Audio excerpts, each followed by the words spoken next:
हम लोगों ने प्रतिदिन दिन में 2 बार सवाल जवाब का सत्र शुरू किया है, जिसमें कोरोना के मुद्दे पर, मजदूरों के पलायन के मुद्दे पर, असंगठित मजदूरों के ऊपर, लॉकडाउन के मुद्दे के ऊपर, एनपीआर, एनआरआईसी और सीएए, डीएनए और ईवीएम मशीन के ऊपर लोगों के मन में जिस प्रकार के भी सवाल है, वो सवाल पूछने के लिए लोगों को कहा जा रहा है और लोग बड़े पैमाने पर सवाल पूछ रहे हैं। और ये अच्छी बात है। हम लोग उनके मन में जो भी भ्रांतियां है, उस भ्रांतियों को दूर करने का प्रयास कर रहे हैं। कोशिश कर रहे हैं कि उनके मन की भ्रांतियां दूर की जा सके और लोगों को सही रास्ता बताया जा सके। अब हम सवाल जवाब का सत्र शुरू कर रहे हैं। पहला सवाल है अशोक मौर्य का। उन्होंने पूछा, ओबीसी की जाति आधारित जनगणना के लिए ओबीसी के ही नेता लोग लड़ाई क्यों नहीं लड़ रहे या संसद में मुंह तक नहीं खोलते हैं। सबसे पहले तो मौर्य जी ये जानना होगा कि इस देश में ओबीसी सबसे बड़ा मूल निवासी समूह का, उन निवासी लोगों का बड़ा समूह है जिनकी संख्या सबसे ज़्यादा है। मगर केवल मात्र ओबीसी ही मूल निवासी नहीं है, तो एससी के, एसटी के, नॉमिडिक टाइप के, घुमंतु जाति के लोग भी मूल निवासी है, माइनॉरिटी के लोग भी मूल निवासी है। तो इन सब लोगों को आपस में मिलजुल कर ये लड़ाई लड़नी होगी, क्योंकि किसी भी समूह का 100% संख्या लड़ाई लड़ने के लिए तैयार नहीं होती है। मगर सभी लोग मिलजुल कर लड़ते हैं तो इस लड़ाई को लड़ा जा सकता है और जीता जा सकता है। जहाँ तक ओबीसी के नेता, सांसद, एमएलए विधानसभा में और लोकसभा में इस मुद्दों को क्यों नहीं उठा रहे हैं, उसकी खास वजह ये है कि वो ओबीसी के एमएलए और एमपी ब्राह्मणों की जो पार्टियां है, राजनीतिक पार्टियां राष्ट्रीय स्तर की या राज्य स्तर की, जो ओबीसी की जाति आधारित गिनती के विरोध में है, उन पार्टियों के द्वारा चुनकर जा रहे हैं। और इसकी वजह से ये समस्या खड़ी हुई है। इस बात को समझने की जरूरत है। दूसरा सवाल है प्रशांत बनसोड़े का। सर, क्या आपको लगता है कि सरकार कोरोना बीमारी के ऊपर रखा हुआ बजट है और फंड में जमा हुआ राशि सब जनता पे खर्चा करने वाली है? किसी को अभी तक खाने पीने का राशन तक नहीं मिला है।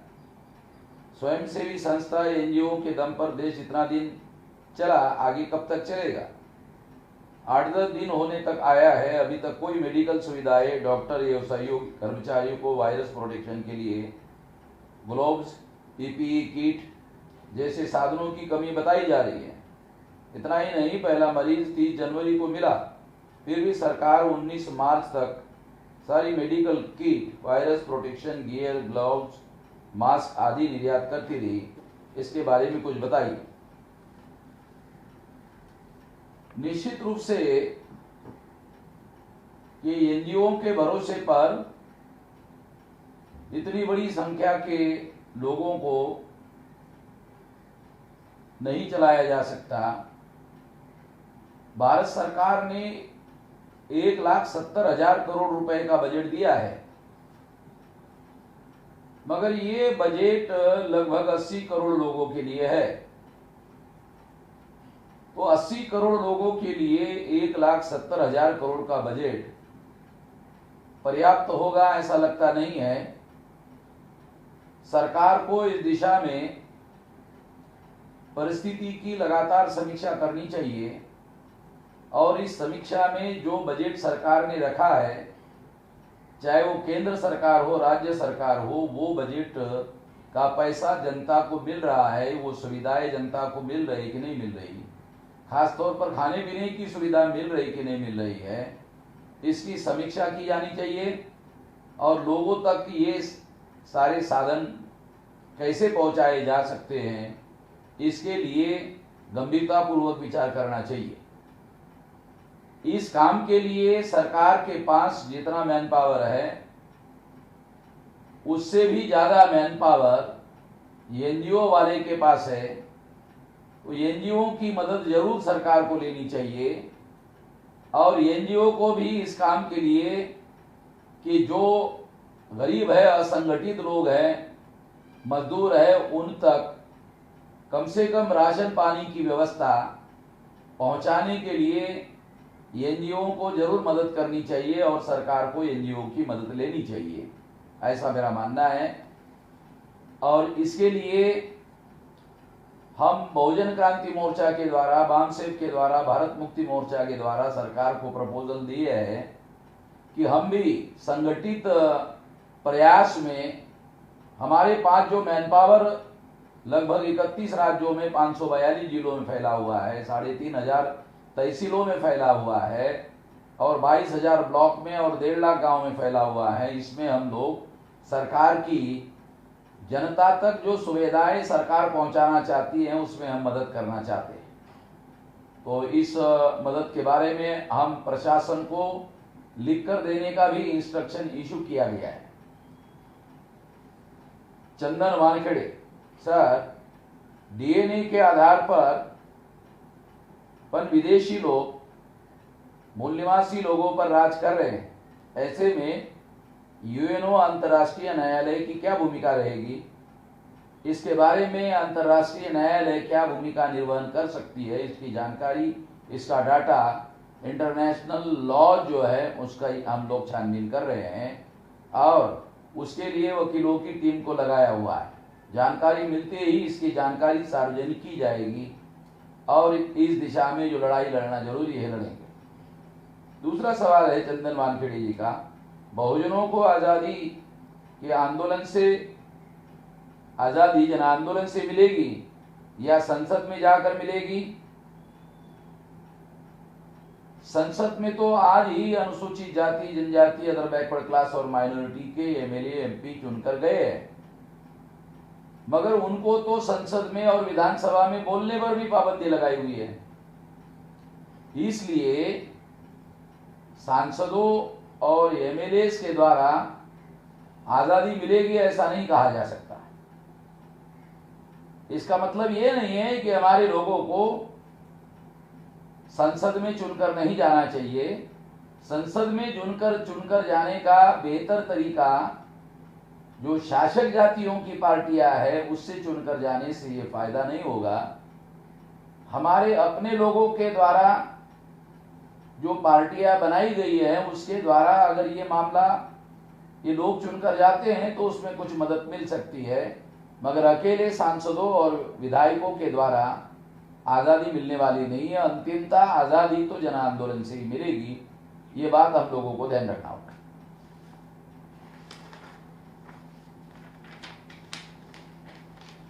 मजहर बेग, मिश्राम जी ऐसा कुछ कीजिए कि मीडिया ही नहीं पूरे देश को मजबूर होना पड़े बामसेब की तरफ झुकाव के लिए। मजहर बेग जी, हम लोग सोशल मीडिया का उपयोग कर रहे हैं और सोशल मीडिया का उपयोग करने के बाद ज्यादा बड़े पैमाने पर लोगों तक ये आवाज पहुंच रही है।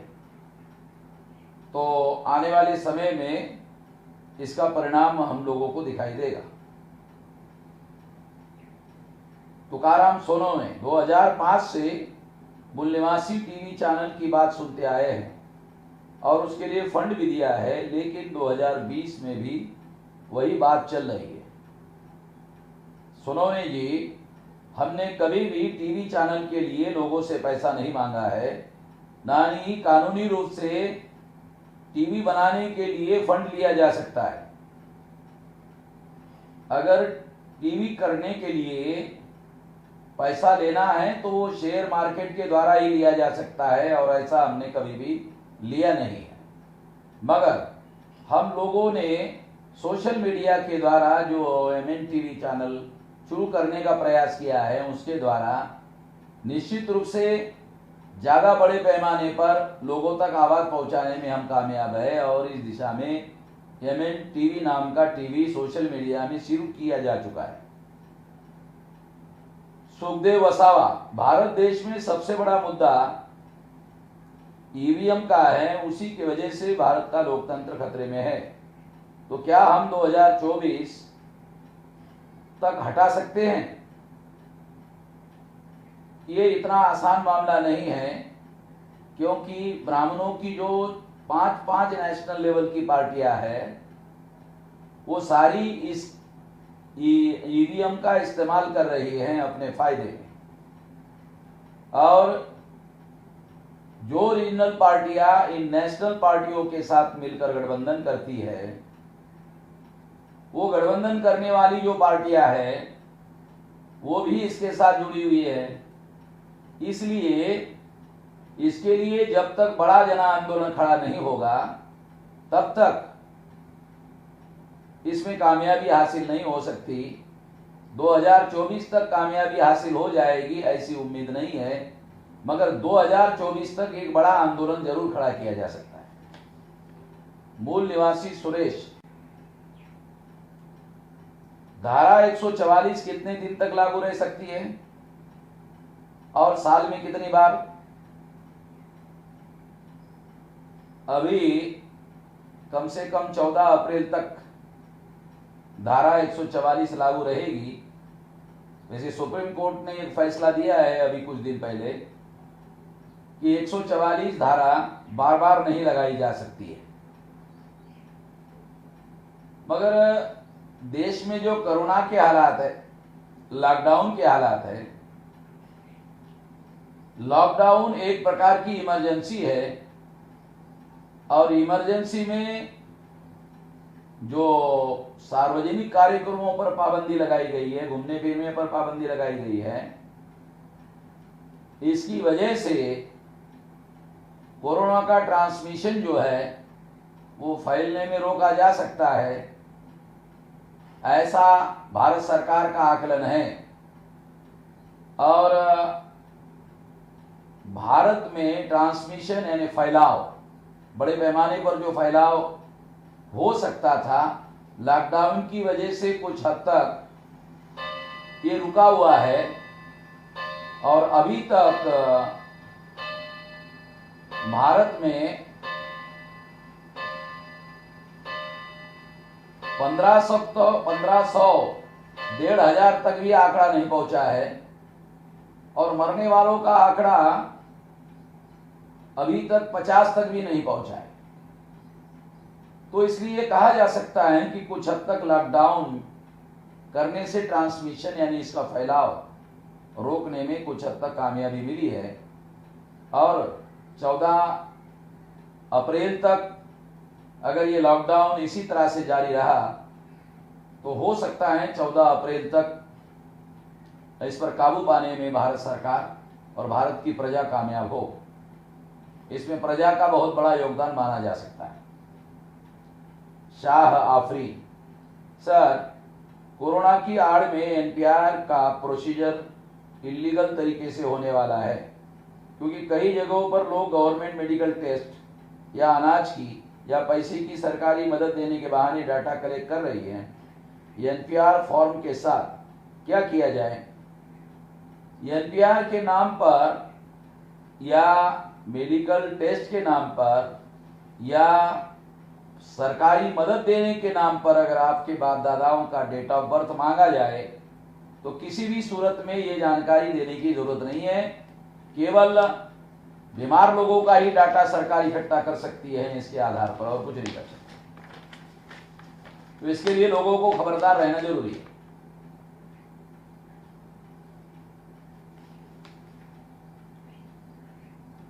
ओंकारनाथ, ओबीसी को ब्राह्मणवादी सरकारों ने हक अधिकारों से दूर क्यों रखा है और हमारी हिंदू से पहचान क्यों बनाना चाहते हैं? ओंकारनाथ जी, ब्राह्मणवादी सरकारों ने हक अधिकारों से ओबीसी के लोगों को दूर रखने के पीछे ब्राह्मणवादी वर्चस्व टिकाए रखने का मकसद है, ताकि ओबीसी को गुलाम बनाए रखा जा सके। और हिंदू बनाने के पीछे भी गुलाम बनाए रखने का ही मकसद है। इस बात को जानने की, समझने की जरूरत है। भारत चौहान, मैं जानना चाहता हूं कि कोरोना का जो इतना डर बताया जा रहा है, ये सही है या गलत? मतलब अपने आप को कितना सतर्क रखने की जरूरत है? कोरोना का जो डर बताया जा रहा है, तो अभी तक 36,000 लोग सारी दुनिया में मर चुके हैं। तो हमारा ये मानना है कि निश्चित रूप से डरने की जरूरत है, खबरदार रहने की जरूरत है, सतर्क रहने की जरूरत है। और सतर्क रहने के लिए अब तक जितनी बातें आप लोगों को बताई जा चुकी है, उस पर अमल करने की जरूरत है। सुखदेव वसावा, सरकार ने 21 दिन का लॉकडाउन किया है, लेकिन जनता को जीतने के लिए जो सुविधा चाहिए वो नहीं मिल रही है। उसी की वजह से जनता बाहर निकलती है और पुलिस जनता को पीटती है। तो क्या पुलिस का ये तरीका सही है? किसी भी मापदंड में इस तरीके को सही नहीं माना जा सकता है। और सरकार को चाहिए कि पुलिस को रोकने की कोशिश करे। और अगर पुलिस इसी तरह से जाति करती रहेगी तो जनता का गुस्सा उबल पड़ सकता है और विद्रोह खड़ा हो सकता है। सरकार को भी सतर्क होने की जरूरत है। मनोज मकवाना, वाल्मीकि जाति किस जाति से आती है, उनका इतिहास क्या है? सफाई का काम करने वाली जातियां, सारी की सारी जातियां अछूत जाति से आती है। और अछूतों की 1703 जातियां हैं ऑल इंडिया में। उसमें 29 जातियां ऑल इंडिया में सफाई का काम करती है अछूतों की। 29 जातियों में से खास तौर पर नॉर्थ ईस्ट रीजन में जो जातियां पहले पाई जाती थी, शेड्यूल कास्ट में उनकी जातियों के नाम अलग हुआ करते थे। अब उन्हीं लोगों को नॉर्थ ईस्ट रीजन में वाल्मीकि जाति कहा जाता है। और कुछ हद तक दिल्ली या पश्चिमी उत्तर प्रदेश तक ये नाम फैला हुआ है। और कई जगह गुजरात में भी फैला हुआ है, मगर उनकी ओरिजिनल जातियों के नाम अलग है। ये ओरिजिनल जातियों के नाम अलग हो सकते हैं, मगर पूर्व की ये सारी अछूत जातियां हैं।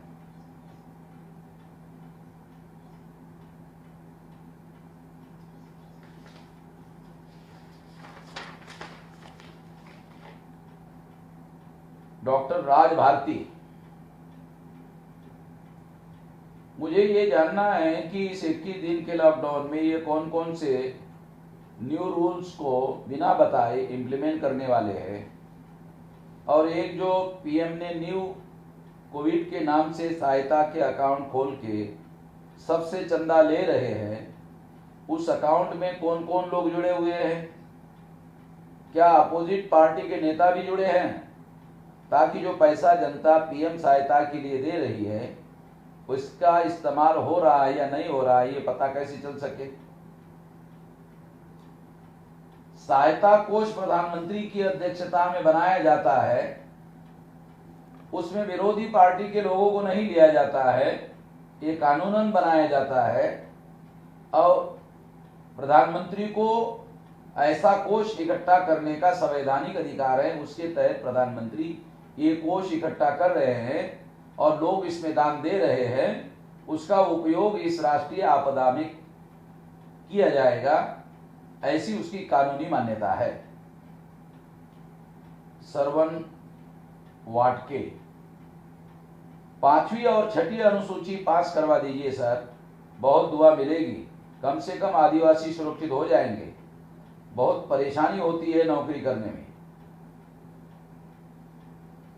वाटके जी, 5वीं और 6ठी अनुसूची इतने आसानी से लागू होने वाली नहीं है, अकेले आदिवासियों के भरोसे पर भी लागू होने वाली नहीं है। आदिवासियों को एससी और घुमंतु जाति के लोग, मोस्ट बैकवर्ड क्लास के लोग, ओबीसी के लोग और माइनॉरिटी के लोगों के साथ मिलजुल कर ये लड़ाई लड़नी पड़ेगी, उसके बाद ही ये मामला लागू होगा, ऐसे कहा जा सकता है। अनिल खिल्लारे, मेश्राम सर, बामसेब अपने विचारों का और संगठन को आगे बढ़ाने के लिए, मजबूत करने के लिए अलग अलग पद पर अपने कर्मचारी होने चाहिए, ऐसा नहीं लगता? उसके लिए विद्यार्थियों को उच्च शिक्षा के लिए क्या क्या करती है? उच्च शिक्षा में जितने लोग हमारे एससी एसटी ओबीसी माइनॉरिटी के लोग पढ़ रहे हैं, अगर उतने लोग भी हमारे समाज के लिए काम करें तो बहुत कुछ काम किया जा सकता है। जो उच्च शिक्षित लोग हैं उसका 1% भी लोग अपने समाज के लिए कोई काम करते हुए दिखाई नहीं दे रहे हैं। इसलिए केवल उच्च शिक्षा देने से काम नहीं होगा, सामाजिक शिक्षा होना बहुत ज्यादा जरूरी है, ताकि उच्च शिक्षित लोग उस सामाजिक उत्तरदायित्व निभाने का कार्य कर सकें। जावेद शेख, हमारा खुद का न्यूज चैनल और न्यूज़पेपर होना चाहिए, ऐसा कहने मात्र से नहीं हो सकता है, मगर सोशल मीडिया में हम लोग इस बात को आगे बढ़ा सकते हैं और इस काम को बड़े पैमाने पर संगठित रूप से कर सकते हैं। ऐसा किया जाना चाहिए और ऐसा हम लोग कर रहे हैं। सौरश खान, झारखंड के जिलों में काम नहीं हो रहा है, कैसे किया जाए? झारखंड में भी हमारे ऑर्गेनाइजेशन का नेटवर्क फैला हुआ है और उस नेटवर्क के द्वारा काम चलाया जा रहा है।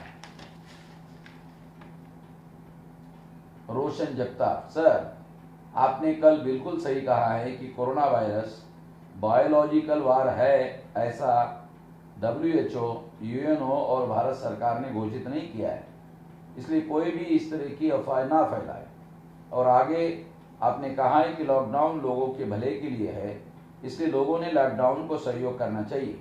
लेकिन मैं बहुत दिनों से देख रहा हूं कि इसके बावजूद भी कुछ बामसेब, भारत मुक्ति मोर्चा और ऑफशूट विंग के कार्यकर्ता हितचिंतक बिना अभ्यास किए फेसबुक पर अफवाहें फैला रहे हैं कि कोरोना वायरस चाइना की या अंतर्राष्ट्रीय साजिश है। कोरोना को हम नहीं मानते, हम नहीं डरते, कोरोना हमारा कुछ नहीं बिगाड़ सकता वगैरह वगैरह। ये यह भी कहते हैं कि लॉकडाउन गलत है, सिर्फ भारत की जनता पर जानबूझकर लादा गया है। ऐसे और कई अफवाहें फैला रहे हैं बिना किसी प्रकार के इंटरनेशनल जानकारी लिए बना। इससे सामान्य नागरिकों में भ्रम फैल रहा है और गलत मैसेज जा रहा है। आप इस बारे में भी कार्यकर्ताओं को और जनता को जागृत करें और समझाएं। धन्यवाद। रोशन जगताप जी, ये जो सवाल जवाब का कार्यक्रम हमने शुरू किया है, इस भ्रांतियों को दूर करने के लिए ही हमने शुरू किया है और हमारे द्वारा ये भ्रांतियां दूर हो रही है। गोविंद सर, अगर लॉकडाउन का समय और बढ़ाया गया तो इससे गरीब लोग ज्यादा प्रभावित होंगे और ये गरीब ज्यादातर SC ST OBC माइनॉरिटी के लोग ही है। तो क्या संगठन की ओर से कोई रूपरेखा बनाई गई है, कोई कार्यक्रम बनाया गया है जिससे प्रभावित लोग इस समस्या से बाहर निकल सके? ये जो कोरोना वायरस का हमला है, ये एक देश का दूसरे देश पर होने वाले हमले की तरह है। और जैसे पाकिस्तान अगर भारत पर हमला करे, चाइना अगर भारत पर हमला करे या कोई विदेशी देश अगर भारत पर हमला करे, तो सारा भारत देश उसके लड़ने के लिए खड़ा हो जाता है। उसी तरह से हमको इसके विरोध में लड़ना होगा। जहां तक हमारे संगठन का सवाल है, तो हमारे संगठन की जितनी ताकत है, उस ताकत के अनुसार लोगों को मदद करने के लिए संगठन को लगाया गया है, मदद की जा रही है। मगर ये संख्या के अनुपात में यह पर्याप्त नहीं होगा। इसलिए प्रशासन के साथ मिलकर हमारे संगठन के लोगों को यह निर्देश दिया गया है कि वो प्रशासन को लिख कर दे दे कि जो 1,70,000 करोड़ का बजट भारत सरकार ने घोषित किया है, उसमें से जो मदद असंगठित मजदूरों तक पहुंचाना जरूरी है, उसके लिए हर संभव मदद करने के लिए हमारे संगठन के लोग तैयार है और उनको आवश्यक इंस्ट्रक्शन इशू किए जा चुके हैं। सुरेंद्र कुमार,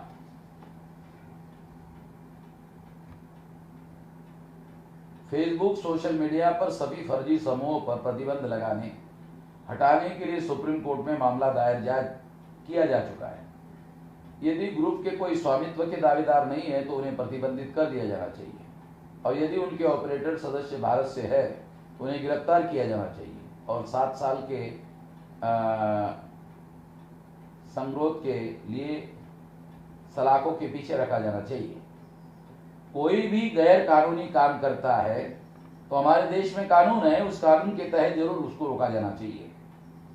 अगर गैर कानूनी तरीके से कोई सोशल मीडिया चला रहा है और गलत काम कर रहा है, अफवाह फैला रहा है, तो निश्चित रूप से उसको रोका जाना चाहिए और सुप्रीम कोर्ट को इस दिशा में आदेश भी देना चाहिए। मगर इसको बहाना बनाकर सोशल मीडिया पर ही पाबंदी लगाने का काम किया जाना चाहिए, ये बात गलत है। निकित मोडघरे, तथाकथित सरकार द्वारा अचानक लिए गए तालाबंदी का फैसला और गरीब लोगों को भारी समस्याओं का सामना करना पड़ रहा है, जैसे गृहहीनता, भूख आदि। ये सभी गरीब लोग SC, ST, OBC, अल्पसंख्यक आदि मूल रूप से मूल निवासी भारतीय समुदाय के हैं, जबकि ब्राह्मण बनिया आक्रमणकारी और DNA द्वारा यूरेशियन से कोई भी इन समस्याओं से पीड़ित नहीं है। बीजेपी सरकार ने 52 दिनों तक भारत में पहले कोरोना संक्रमित केस का पता लगाने के लिए कोई फैसला नहीं किया और फिर ये अचानक लॉकडाउन। तो मेरे सवाल है, क्या हम जातिवाद के कारण कह सकते हैं कि उन्होंने जानबूझकर इन प्रमुख समस्याओं में बहुजन को फंसाने के लिए लॉकडाउन की घोषणा की? 1000 बसों की योगी की घोषणा बहुजनों की भावनाओं के साथ खिलवाड़ करने के लिए सिर्फ एक धोखा था।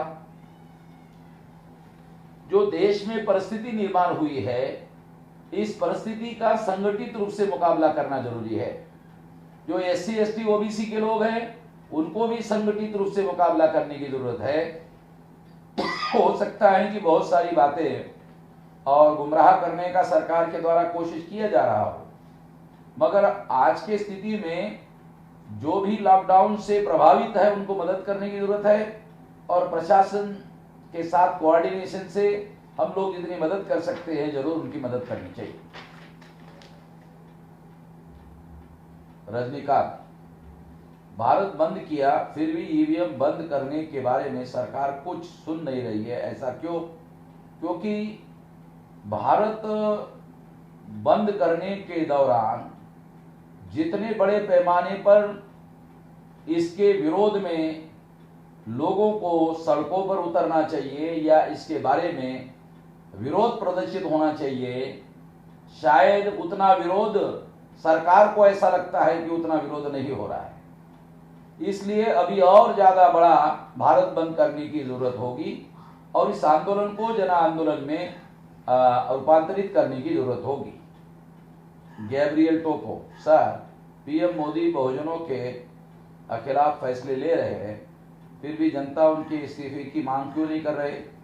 ऐसे संकट के घड़ी में PM को इस्तीफे की मांग करने के बजाय PM ने कोरोना से जो लड़ाई लड़ने का काम शुरू किया है उसमें हम लोगों को मदद करनी चाहिए ताकि जनता पर आया हुआ संकट दूर किया जा सके। अलाही दल, कोरोना के बहाने राम मंदिर बनाना है बस और कुछ नहीं है, ऐसा नहीं कहा जा सकता। राम मंदिर तो उन्होंने षड्यंत्र के तहत बनाने का प्लान बनाया है और वो काम वो करने में कुछ हद तक कामयाब होते भी दिख रहे हैं, उसके लिए कोरोना की उनको जरूरत नहीं है। नंदू महतो, जय भीम, लोकतंत्र का सबसे बड़ा दानव EVM लॉकडाउन गरीब जनता को तंग करने का बिन विचारे देर किया गया फैसला है। भारत की जनता सड़क पर और रामायण घर पर। महतो जी, EVM एक बहुत बड़ा षड्यंत्रकारी हथियार है और इससे इंदिरा गांधी के द्वारा जो इमरजेंसी घोषित किया गया था, इसके बावजूद भी लोकतंत्र खत्म नहीं हुआ था, मगर ईवीएम के द्वारा वास्तविक लोकतंत्र खत्म किया जा चुका है। हम जिसको चुनना चाहते हैं वो चुनकर आता नहीं है, जिनको चुनना नहीं चाहते हैं वही चुनकर आता है। इस बात को समझने की जरूरत है। दत्ता अहिवड़े, WHO ने 30 जनवरी को महामारी घोषित करने के बावजूद पीएम ने 22 मार्च को देश को लॉकडाउन किया। 50 दिन देरी का राज क्या है? निश्चित रूप से ये पीएम के द्वारा जो शिथिलता बरती गई है, उस शिथिलता को माफ नहीं किया जा सकता। जनता को इसके बारे में पीएम को जरूर जवाब देना चाहिए, और पीएम को जो माफी मांगनी पड़ रही है, संभवतः इसी वजह से माफी मांगनी पड़ रही है। पंकज नागवंशी, लोग पूछ रहे हैं क्या लॉकडाउन से कोरोना को खत्म किया जा सकता है? लॉकडाउन को ट्रांसमिशन रोका जा सकता है, इसके फैलाव को, बड़े पैमाने पर फैलाव को रोका जा सकता है, और बड़े पैमाने पर फैलाव को अगर रोकने में हम कामयाब होते हैं तो ज्यादा लोग इस महामारी में मारे नहीं जाएंगे, ये इसका फायदा होगा। अभी तक 1500 लोगों को भी इस महामारी के चपेट में लाया नहीं जा सका, तो शायद इस लॉकडाउन की वजह से ही ऐसा हो सका है। गोल्डन जी गोल्डन, मानवर साहब, लाइव आने के लिए आपका बहुत बहुत आभार। हम लोग लाइव आए हैं लोगों के मन में किसी भी प्रकार की भ्रांतियां ना रहे उसको दूर करने के लिए। कोरोना जैसी महामारी से निजात पाने के लिए भारत के प्रधानमंत्री जी के द्वारा की गई लॉकडाउन व्यवस्था वीआईपी की व्यवस्था है, ऐसा आपका कहना है। मैं इसको वीआईपी की व्यवस्था नहीं मानता हूं, क्योंकि इसमें असंगठित मजदूरों की व्यवस्था नहीं की गई है। अगर इसमें असंगठित और गरीब लोगों की व्यवस्था, जिस तरह से भारत सरकार ने 1,70,000 करोड़ रुपए का बजट रखा, मगर लोगों के घरों में वो सुविधाएं पहुंच रही है, इसकी कोई खबर नहीं आ रही है। इसलिए वो सुविधा लोगों के घरों में पहुंचना जरूरी है, उसके बाद ही इसको वीआईपी व्यवस्था कहा जा सकता है।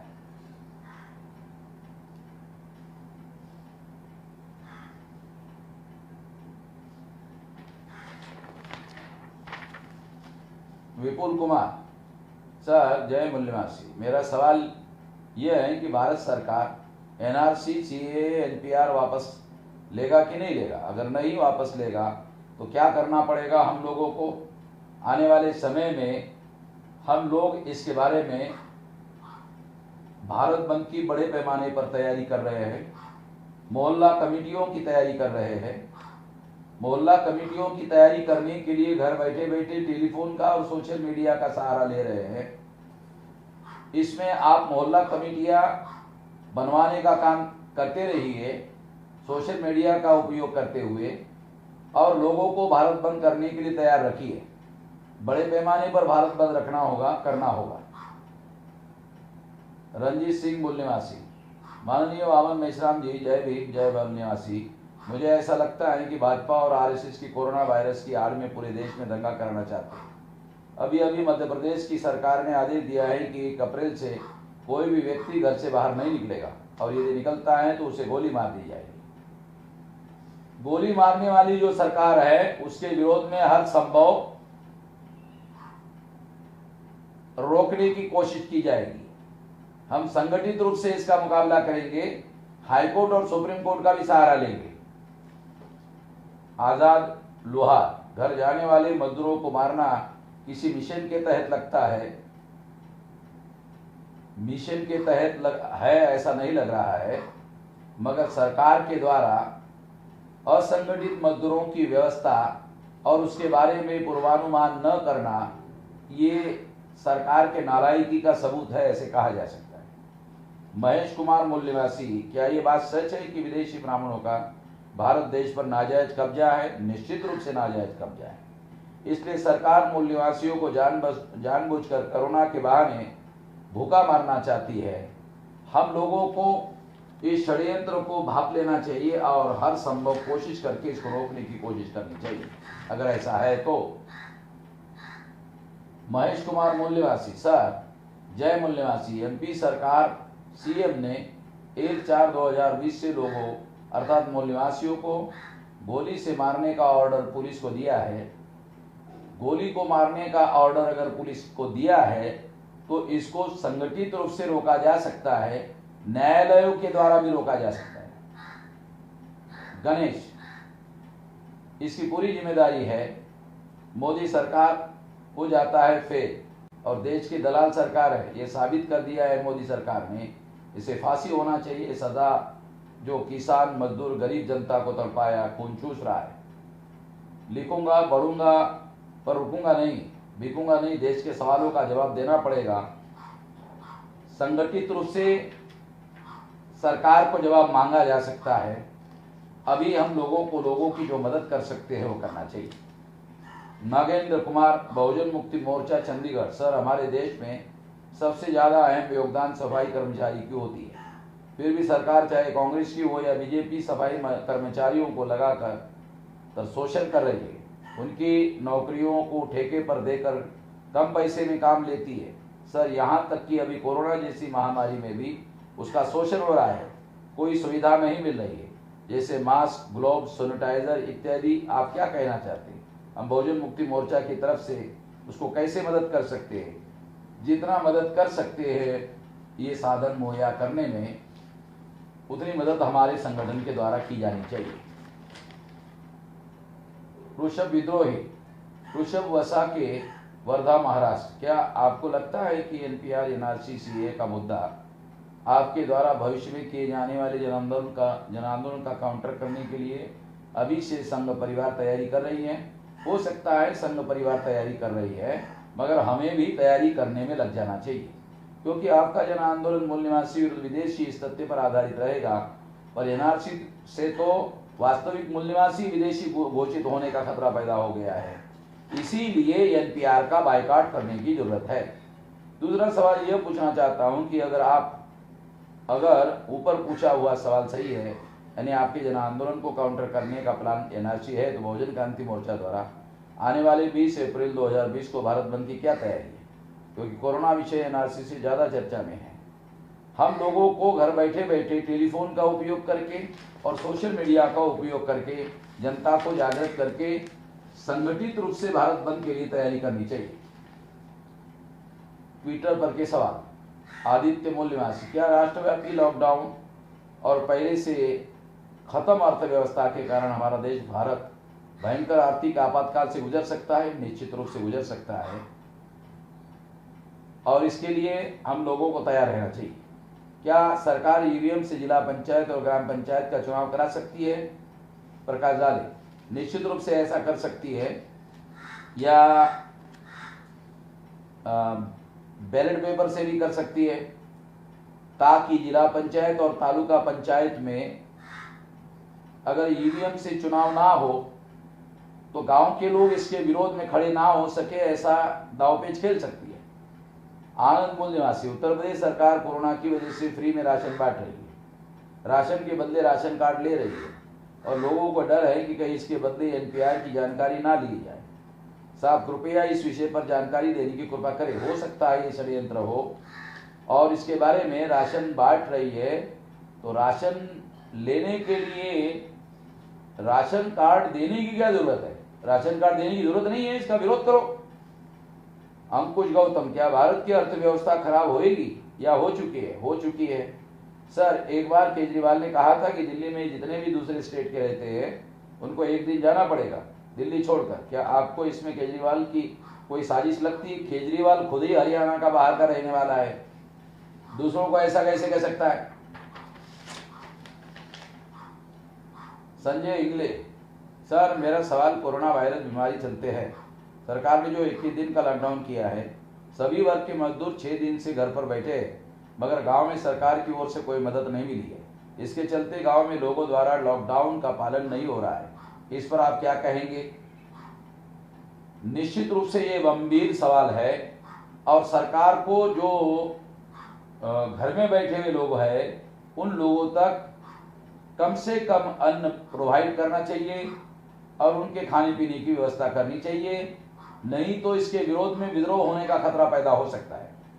जगवीर दहिया, कोरोना की आड़ में SC ST OBC माइनॉरिटी से जुड़े मजदूरों को केमिकल छिड़का जा रहा है, बिना जांच अवैध हिरासत में रखा जा रहा है, लोग भूख से मर रहे हैं, बिना जांच राज्यों में और गांवों में घूमने पर प्रतिबंध लगाया जा रहा है, पुलिस मारपीट पर और गिरफ्तार कर रही है। ये तो जनसहार का मामला है। अगर कोई गैर कानूनी काम किया जा रहा है SC ST OBC माइनॉरिटी के साथ में, तो निश्चित रूप से इसका विरोध किया जाना चाहिए। अरविंद कुमार, आप जो सरकार का सहयोग करने की बात कर रहे हैं, क्या सरकार इस योग्य है?